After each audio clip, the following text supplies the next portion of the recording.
আলোর ঘর। একদিন তানভীর তার দাদাবাড়িতে বেড়াতে গেল। গ্রামটা খুব শান্ত, সুন্দর। কিন্তু একটা রহস্য ছিল। তাদের বাড়ির পেছনে একটা পুরনো কাঠের ঘর। ছোটবেলায় দাদি বলতেন, ওটা আলোর ঘর। রাতে আলো জ্বলে, কিন্তু কেউ ভেতরে থাকে না। তানভীর এসব বিশ্বাস করত না। ভাবত হয়তো পুরনো কোনো লাইট জ্বলে। কিন্তু প্রথম রাতেই দেখল, রাত 1:15 ঘরটা থেকে আলো বের হচ্ছে। তালা লাগানো ঘর, আলো আসে কোত্থেকে?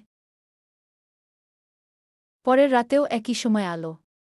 তানভীর সাহস করে সকালে ঘরের কাছে গেল। তালা তো ঠিকই আছে। তৃতীয় রাতে সে সত্যিটা জানবে। ঘড়ি দেখল, 1:13, 1:14, 1:15। আলো। নিঃশ্বাস চেপে দরজার কাছে গেল তানভীর। বুক ধুকপুক করছে।